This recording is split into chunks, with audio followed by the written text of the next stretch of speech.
السلام علیکم، کیسے ہیں آپ سب؟ چینل میں آپ سبھی کا خیر مقدم ہے۔ امید ہے آپ سبھی خیریت سے ہوں گے۔ تو ناظرین، حضور صلی اللہ علیہ وسلم نے 1400 سال پہلے ہمیں ایک سنت بتائی کہ جس کے 10 بڑے فائدے ہیں، وہ ہے سلام۔ تو آج سلام کے 10 بڑے فائدے آج ہم محمد ایم قاسمی صاحب سے جاننے والے ہیں۔ تو آئیے جانتے ہیں۔ السلام علیکم ورحمۃ اللہ وبرکاتہ۔ آج میں آپ لوگوں کو ایک ایسا عمل پیارے آقا محمد مصطفیٰ احمد مجتبیٰ صلی اللہ علیہ وسلم کا بتایا ہوا بتانے جا رہا ہوں، جس عمل کو، جس سنت کو فالو کرنے سے آپ کو دنیا کے اور آخرت کے بہت بڑے بڑے فائدے حاصل ہوں گے۔ آج ہر گھر کا مسئلہ ہے کہ یار محبت نہیں ہے آپس میں۔ اللہ کے نبی کی اس سنت پر، اللہ کے نبی کے بتائے ہوئے اس عمل کو فالو کرنے سے آپس کی محبتیں پیدا ہوں گی، گھروں میں خیر و برکت آئے گی، اندر سے تکبر نکلے گا، تواضع پیدا ہوگی، مسلمانوں کے بیچ اتحاد اور اتفاق پیدا ہوگا، اور جنت میں اونچا مقام حاصل ہوگا۔ آج میں وہ عمل آپ لوگوں کو بتانے جا رہا ہوں جس کو کہا جاتا ہے سلام۔ السلام علیکم ورحمۃ اللہ۔ ہم لوگ یہ تو جانتے ہیں کہ یہ سنت ہے، لیکن اللہ کے نبی نے اس سنت کے کتنے فائدے بیان فرمائے ہیں وہ ہمیں نہیں معلوم، جس کی وجہ سے ہم سلام تو کرتے ہیں لیکن اتنی اہمیت کے ساتھ اور اتنی فکر کے ساتھ نہیں کرتے ہیں۔ تو آئیے آج میں آپ لوگوں کو بتاتا ہوں السلام علیکم ورحمۃ اللہ وبرکاتہ کہنے کی فضیلت۔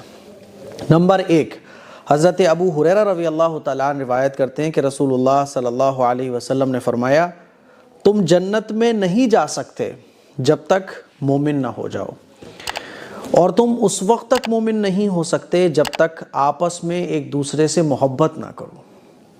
کیا میں تمہیں وہ عمل نہ بتاؤں جس کے کرنے سے تمہارے درمیان محبت پیدا ہو جائے؟ وہ عمل کیا ہے؟ اللہ کے نبی نے ارشاد فرمایا، وہ عمل یہ ہے کہ سلام کو آپس میں خوب پھیلاؤ۔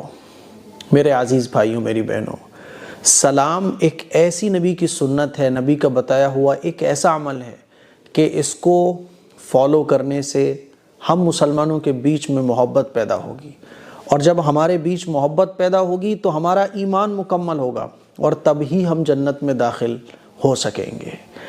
فائدہ نمبر 2، فضیلت نمبر 2، حضرت ابو درداء رضی اللہ تعالیٰ عنہ سے روایت ہے کہ رسول اللہ صلی اللہ علیہ وسلم نے ارشاد فرمایا، سلام کو خوب پھیلاؤ تاکہ تم بلند ہو۔ بے شک نبی علیہ الصلوۃ والسلام نے بلندی کو سلام کے ساتھ جوڑا، یعنی اللہ ہمیں اس دنیا کی بلندی اور آخرت کی بلندی عطا فرمائے گا جب ہم سلام کو مضبوطی سے پکڑ لیں گے۔ اسی لیے سلام کو خوب کرو، سلام کو خوب کرو، گھر میں کرو، باہر کرو، بچوں سے کرو، بڑوں سے کرو، اپنوں سے کرو، جن کو نہیں جانتے ان سے بھی کرو، سلام کو خوب کرو تاکہ بلند ہو جاؤ تم۔ حدیث نمبر 3، فضیلت نمبر 3، حضرت ابن مسعود رضی اللہ تعالیٰ عنہ روایت کرتے ہیں کہ رسول اللہ صلی اللہ علیہ وسلم نے ارشاد فرمایا، قیامت کی علامات میں سے ایک علامت یہ ہے کہ ایک شخص دوسرے شخص کو صرف جان پہچان کی بنیاد پر سلام کرے، جان پہچان والوں کو سلام کیا جائے۔ آج آپ دیکھیں کہ یہ قیامت کی نشانی ہم لوگوں نے سلام نہ کر کے لا کر رکھ دی ہے۔ ہم لوگ جو ہے نا، اب تو جان پہچان والوں کو بھی نہ کے برابر کرتے ہیں۔ سلام بالکل ہماری زندگی سے ختم ہو گیا ہے، تو سلام کو عام کیجئے۔ حدیث نمبر 4، حضرت ابو امامہ رضی اللہ تعالیٰ عنہ روایت کرتے ہیں کہ رسول اللہ صلی اللہ علیہ وسلم نے ارشاد فرمایا، لوگوں میں اللہ تعالیٰ کے قرب کا زیادہ مستحق وہ ہے جو سلام کرنے میں پہل کرے۔ یعنی اللہ کا اگر ہم قرب چاہتے ہیں نا، کہ اللہ کا قرب ہمیں حاصل ہو، تو سلام میں پہل کرنے والا جو شخص ہے وہ اللہ کا قرب حاصل کرتا ہے۔ سبحان اللہ۔ کیا آپ نے کبھی سلام میں پہل کی ہے کہ نہیں اس سے پہلے میں سلام کر دوں؟ ہمارا تو مزاج یہ بن چکا ہے کہ اگر ہم بڑے ہیں تو چھوٹوں سے امید رکھتے ہیں کہ یہ ہمیں سلام کرے گا، یا پوزیشن میں بڑے ہیں تو سوچتے ہیں کہ یہ ہمیں سلام کرے گا۔ سلام میں پہل کرنے والا اللہ کا قرب حاصل کرنے کا مستحق ہوتا ہے۔ 5ویں فضیلت، حضرت عبداللہ رضی اللہ تعالیٰ عنہ سے روایت ہے کہ نبی کریم صلی اللہ علیہ وسلم نے ارشاد فرمایا، سلام میں پہل کرنے والا تکبر سے بچے۔ بے شک یعنی جو سلام میں پہل کرتا ہے اس کے اندر تکبر نہیں ہوتا۔ اللہ کے نبی نے گارنٹی دی ہے اس بات کی۔ تو اگر آپ چاہتے ہو کہ آپ تکبر سے بری ہو جاؤ اور میرے پاس پروف ہو کہ اے اللہ آخرت کے میدان میں کہہ سکوں اے اللہ میرے اندر تکبر نہیں تھا، سلام میں پہل کرنا شروع کرو۔ چھٹی فضیلت، چھٹا فائدہ، حضرت انس رضی اللہ تعالیٰ عنہ فرماتے ہیں کہ مجھے رسول اللہ صلی اللہ علیہ وسلم نے ارشاد فرمایا، میرے پیارے بیٹے جب تم اپنے گھر میں داخل ہو تو گھر والوں کو سلام کرو، یہ تمہارے لیے اور تمہارے گھر والوں کے لیے برکت کا سبب بے ہے۔ شک۔ ہم نے برکت کا سبب کس کو سمجھا؟ تعویذ لا کے گاڑو، کیلیں گڑواؤ، ہے نا، ہری مرچیں نیبو گھر کے باہر لٹکواؤ اور مولانا سے سورہ بقرہ پڑھواؤ، ہے نا۔ اللہ کے نبی نے کیا فرمایا کہ گھر والوں کو سلام کرو، یہ گھر والوں کے لیے بھی اور تمہارے لیے بھی برکت کا سبب ہے۔ کیا آپ اپنی بیوی کو سلام کر رہے ہو گھر میں داخل ہوتے وقت؟ اپنے بچوں کو گھر میں داخل ہوتے وقت سلام کر رہے ہو؟ نہیں کر رہے، شروع کرو نا۔ اللہ کے نبی کی مبارک زبان سے نکلے ہوئے الفاظ ہے کہ برکت آئے گی، اسی لیے فالو کرو سلام کو، آج سے ہی سلام کرنا شروع کر دو۔ حدیث نمبر 7، فضیلت نمبر 7، حضرت قتادہ رضی اللہ تعالیٰ عنہ سے روایت ہے کہ نبی کریم صلی اللہ علیہ وسلم نے ارشاد فرمایا، جب تم کسی گھر میں داخل ہو تو اس گھر والوں کو سلام کرو، اور جب گھر سے باہر جانے لگو تو گھر والوں سے سلام کے ساتھ رخصت ہو۔ تو جب جانا ہے کسی کے گھر تب بھی سلام کرنا ہے، اور جب وہاں سے رخصت ہونا ہے تب بھی سلام کرنا ہے۔ اللہ حافظ کا رواج ہو گیا ہے، اللہ حافظ ٹھیک ہے کہنا جائز ہے، لیکن سلام کے بعد آپ سلام پہلے کرو، السلام علیکم، اللہ حافظ، پھر اللہ حافظ کہو، جو چاہیں وہ دعائیں دو، لیکن سلام پہلے۔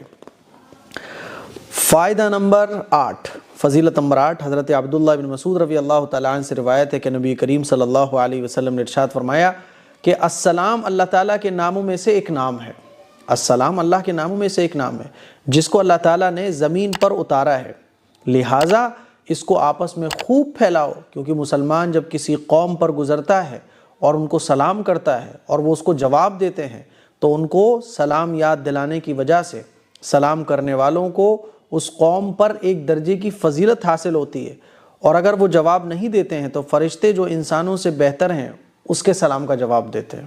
تو سلام کرنے والے جو لوگ ہوتے ہیں نا وہ جواب دینے والوں سے بڑھ جاتے ہیں فضیلت میں۔ سلام کرنے کی عادت بنائیے۔ ایک حدیث اور سنیے، حدیث نمبر 9 اور سلام کرنے کی فضیلت نمبر 9۔ حضرت عبداللہ ابن سلام رضی اللہ تعالیٰ عنہ فرماتے ہیں کہ جب رسول اللہ صلی اللہ علیہ وسلم مکے سے ہجرت کر کے مدینہ تشریف لائے تو لوگ آپ صلی اللہ علیہ وسلم کو دیکھنے کے لیے دوڑتے ہوئے چلے آئے، میں بھی ان لوگوں میں شامل تھا۔ میں نے آپ صلی اللہ علیہ وسلم کے چہرے انور کو غور سے دیکھا اور نبوت کی جو علامتیں ہیں، نبوت کے جو آثار ہیں ان کو تلاش کرنے کی کوشش کی، تو حضور کا مبارک چہرہ دیکھ کر مجھے یقین ہو گیا کہ یہ کسی جھوٹے نبی کا چہرہ نہیں ہے بلکہ یہ نبی صادق کا چہرہ ہے۔ پھر پہلی بات جو میں نے آپ صلی اللہ علیہ وسلم کے کلام سے سنی وہ یہ تھی، آپ صلی اللہ علیہ وسلم نے ارشاد فرمایا، اے لوگوں، یعنی حضور مکے سے مدینہ ہجرت کر کے آئے تو لوگوں سے جو پہلی بات حضور نے بیان فرمائی وہ کیا تھی؟ اے لوگوں سلام کو پھیلاؤ۔ یعنی ہجرت کرنے کے بعد حضور نے سب سے پہلے جس چیز کی دعوت دی وہ سلام تھا، سلام کو پھیلاؤ اور لوگوں کو کھانا کھلاؤ، اور راتوں کو جس وقت لوگ سو رہے ہوتے ہیں نماز پڑھو تو تم جنت میں سلامتی کے ساتھ داخل ہو جاؤ گے۔ تو یہ کام ایسے ہیں کہ سلامتی کے ساتھ جنت میں تم داخل ہو سکتے ہو، اس میں سے پہلا کام ہے سلام کو پھیلاؤ۔ میرے عزیز بھائیوں، تو یہ سلام جو ہے نا بہت اونچی چیز ہے، تو جب بھی اپنے مسلمان بھائی سے ملیں تو سلام کریں۔ کوئی اگر آ گیا اور جگہ اسپیس نہیں ہے تو اس کے بیٹھنے کے لیے اسپیس کریں اور سلام کے ساتھ اس کا استقبال کریں، یا وہ سلام کر رہا ہے تو اس کو جواب دیں۔ اسی طرح سے جنت میں سلامتی کے ساتھ داخل ہونے کے جو 4 اعمال اس حدیث میں بیان کیے گئے وہ کون کون سے ہیں؟ لوگوں کو کھانا کھلانا، لوگوں کو کھانا کھلاؤ، اچھائی کا معاملہ لوگوں کے ساتھ کرو، سلام کو پھیلاؤ اور تہجد کی نماز پڑھو۔ تو میرے عزیز بھائیوں، میری بہنوں، یہ السلام علیکم ورحمۃ اللہ کہنے کی فضیلت تھی جو میں نے آپ لوگوں کے سامنے احادیث مبارکہ کی روشنی میں رکھی، تاکہ ہمیں اور آپ کو سلام کی اہمیت اور فضیلت پتہ چل سکے اور ہم سلام کو مس نہ کریں۔ میں سمجھتا ہوں کہ اگر صرف ہم سلام پر عمل کرنا شروع کر دیں تو ہمیں تعویذوں کی ضرورت نہیں پڑے گی، گھروں میں کیلے ٹھوکنے کی ضرورت نہیں پڑے گی، کیونکہ السلام علیکم ورحمۃ اللہ وبرکاتہ یہ نبی علیہ الصلاۃ والسلام کی ایسی مبارک سنت ہے کہ اس مبارک سنت کے اندر دنیا کے بھی بے شمار فائدے ہیں، آخرت کے بھی بے شمار فائدے ہیں۔ آپ سلام کرنا شروع کرو، آج سے سلام کو عام کرنا شروع کرو، آپ خیر و برکت بھی آئے گی، سلامتی بھی حاصل ہوگی، آخرت میں اونچے مقام بھی حاصل ہوں گے، آپس میں محبت بھی بڑھے گی، گھر میں برکتیں بھی داخل ہوں گی، اندر کا تکبر بھی ختم ہوگا، سلام کرنے والا اللہ کا قرب بھی حاصل کر لیتا ہے، اتنی ساری فضیلتیں آپ کو حاصل ہوں گی۔ گھروں میں کیلیں، تعویذ، اینٹوں کے نیچے تعویذ، نقشے، کسی کی ضرورت نہیں پڑے گی آپ کو۔ تو آج سے سلام کرنا شروع کیجئے۔ السلام علیکم ورحمۃ اللہ وبرکاتہ۔ آپ نے جانا کہ سلام کی کیا کیا فضیلتیں ہیں، نبی علیہ الصلاۃ والسلام نے کیا کیا فضیلت سلام کی بتائیں۔ تو آج کے لیے بس اتنا ہی۔ ویڈیو میں آخر تک بنے رہنے کے لیے آپ سبھی کا بہت بہت شکریہ۔ چینل پر نئے ہیں، چینل کو سبسکرائب کریں، بیل نوٹیفیکیشن کو لازمی سے آن کریں۔ تو ہم ملیں گے انشاءاللہ اگلی ویڈیو میں، جب تک کے لیے اللہ حافظ۔